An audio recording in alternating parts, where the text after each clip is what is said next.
Hello, hello, hello. Okay, so a little bit of a language GCSE video today. We're going to look at the impression question.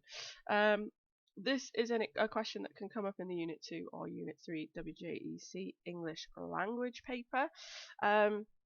And it's usually a 10-mark question, can be a 5-mark, but it's usually one of those larger mark questions. So just before we jump into it, remember there are literature videos available for you, Mice and Men, Inspector Calls Heroes, and they'll be being updated regularly. My aim is to get perhaps 2 videos on a day for you so that you've always got 2 new pieces of revision that you could do. If any of the videos ask you to do a task, then get them done. Put them in the comments below, email them to me through my school email, and we will get them marked and sorted. So the plan of this is to show you the type of thing you'll get in the impression question, to show you an example answer, and to show you how to build up the answer, because actually it's really simple, it's really easy. So let's crack on. So first and foremost, just to get you thinking about what impression is, it's the view or the idea you get from what someone says, what someone does, people's responses, and the language that they use. So if we took this picture, for example, and I look at that, I'll just give you 5 seconds. Look at that and think about, okay, what does that make you think about? What impression do you get? Where is that?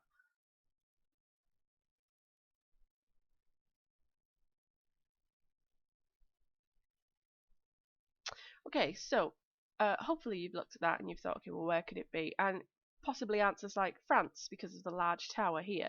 Maybe you thought that was the Eiffel Tower. Maybe you thought it was Blackpool because of the lights. Maybe you thought it was in China because of the lights. What we do when we make an impression of something is we take simple things that we see, that we read, that we hear, and we allow ourselves to make that full impression of what we think. Okay, so we can do it again here. If we look at this one again, just give yourself 5 seconds, have a look. What's your impression of this place? What do you think about this place?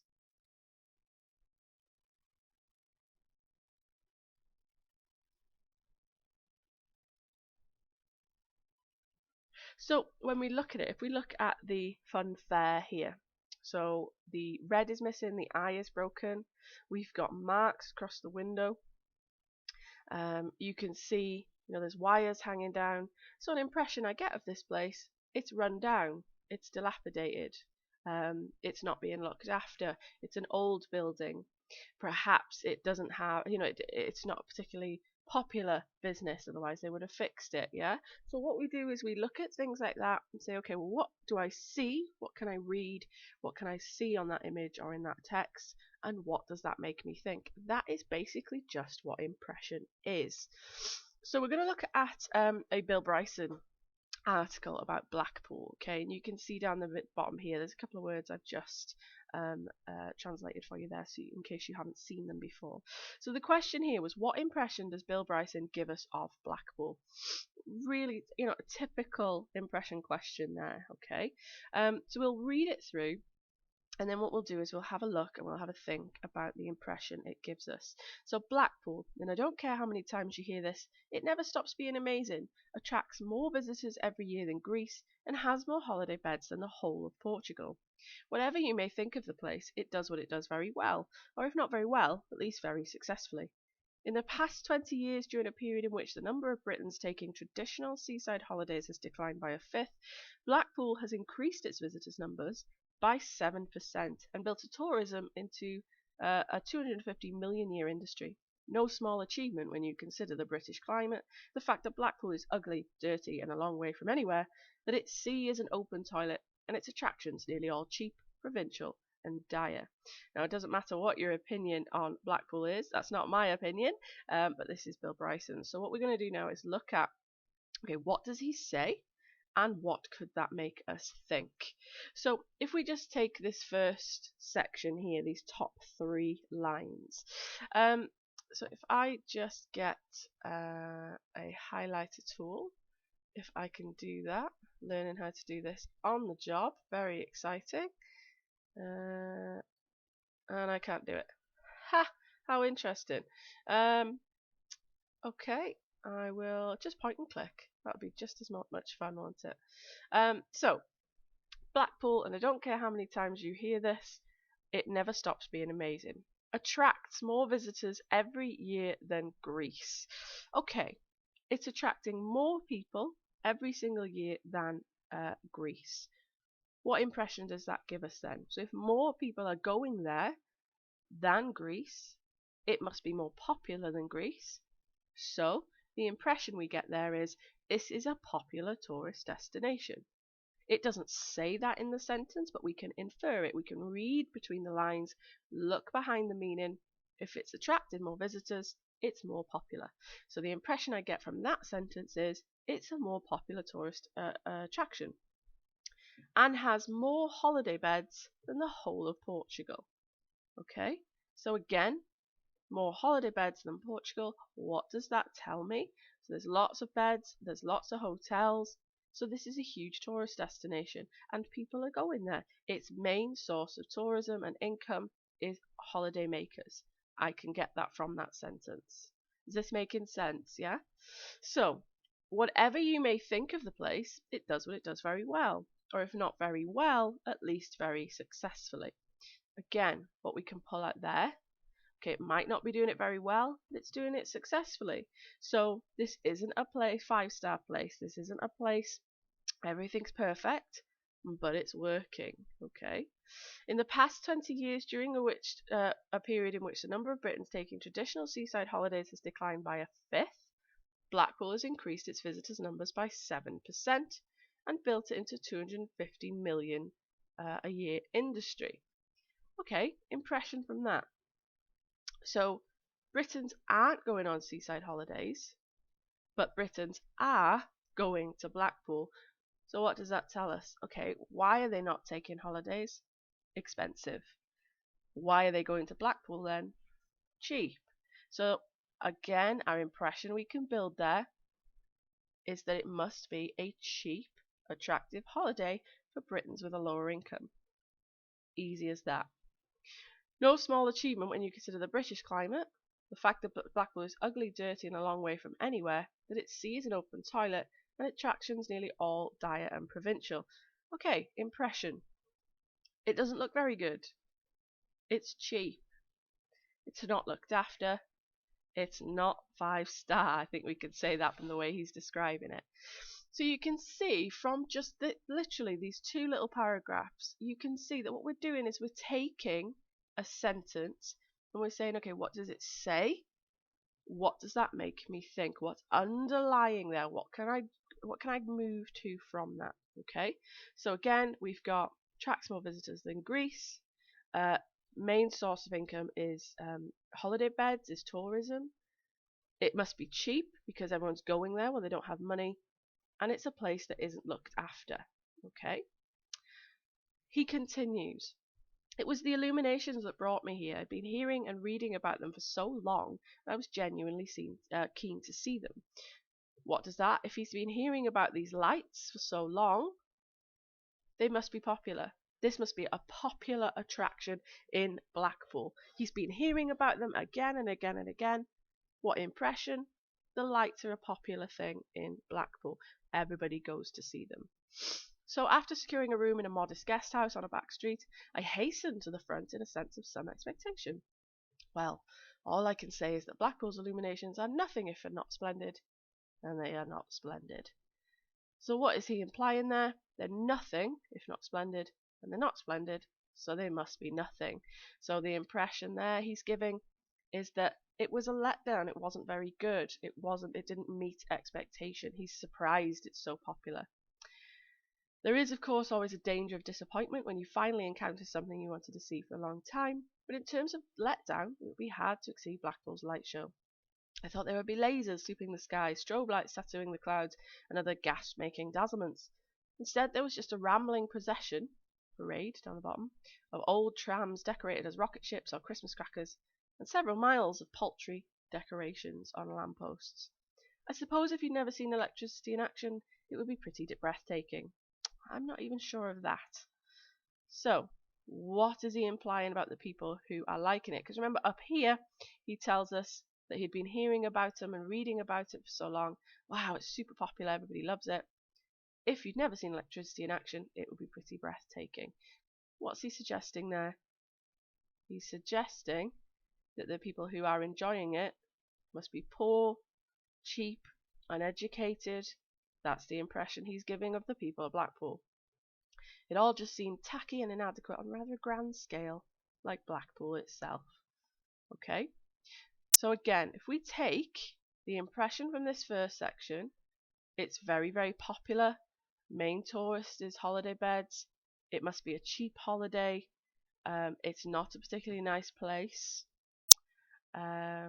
It's popular for its light show, but the light show, like Blackpool, was a bit rubbish.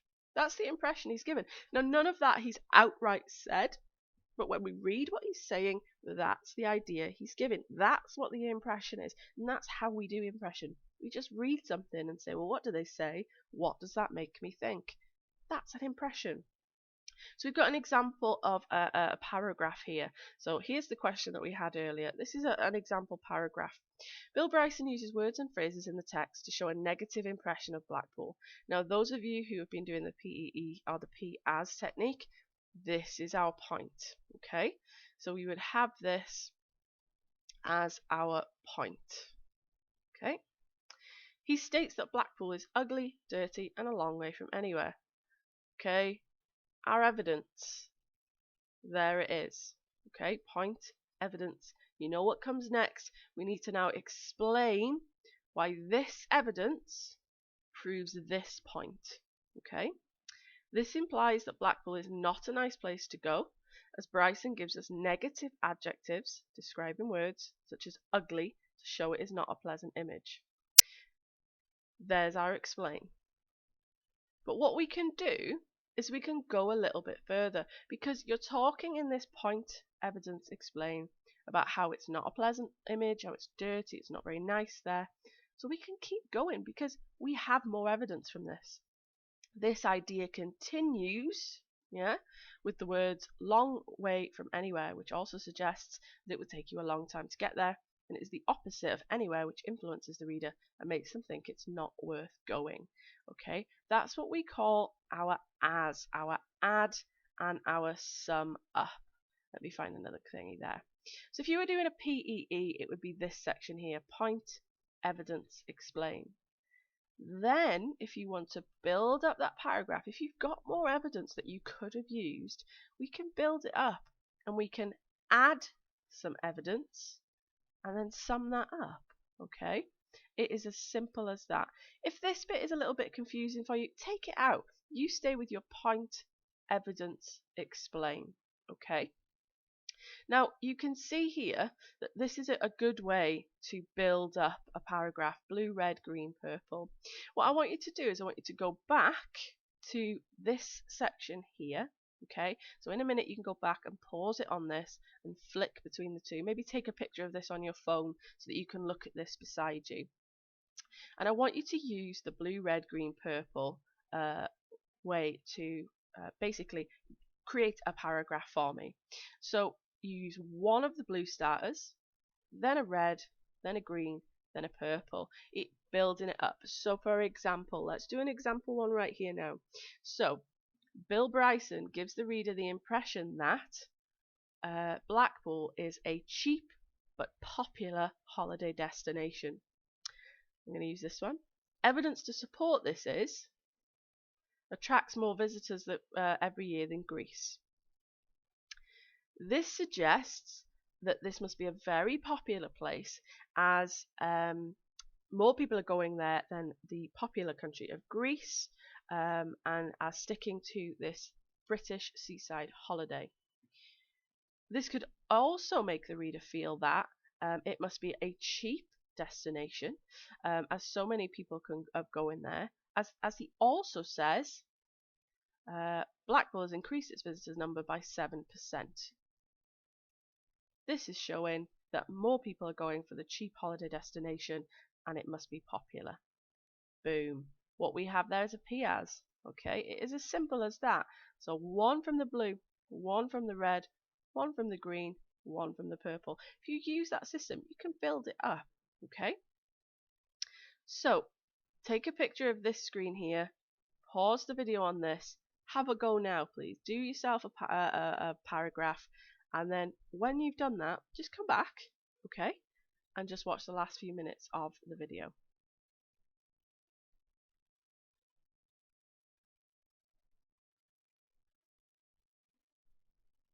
So by now you should have done your own paragraph. If you haven't, why are you not paused? You should be paused and you should be writing it now. Do that paragraph, okay? And just have a look at this and check. Have you done these things? Have you used the writer's name in your open sentence? Bryson, all right? Have you said Bill Bryson anywhere? Remember, he's not Bill. You don't know him. You call him Bill Bryson or Bryson. Have you made a point about the impression Bill Bryce has given us? Have you told me what impression he's made? Okay. Number 3, have you used a quote? Number 4, is your explanation at least 2 sentences? Because that explanation, that bit where you explain to the examiner why does that quote prove your point, that's the bit that gets you those higher marks. That's the bit the examiner's interested in. An examiner can go and find a quote himself. That explains the bit they really want to see. And again, have you explained the effect on the reader? You know, this makes the reader feel, this makes the reader think, this suggests to the reader. You want to get those sentences in. So just mark yourself with that and let me know. Did you do it? Did you get a C grade? Let's see. Okay. So I'll leave it there, but remember, you can comment down below any questions you have, example paragraphs. You put them down there. I will do my best to respond to each and every one of you. Or you can go into the Google Classroom and the links will be sent out if you haven't already got them. Or again, go to your school email, start typing in my name or any of your English teachers' names, and it will come up and you can email it to them as well. We want to see those messages. We want to see those practice answers for any of these videos. Send them to us, let us mark it, make us work, okay? So again, you can go onto any of the other videos, hoping to get 2 or 3 every day, making sure you're doing them. Stay in contact, send us that work, and have a nice day.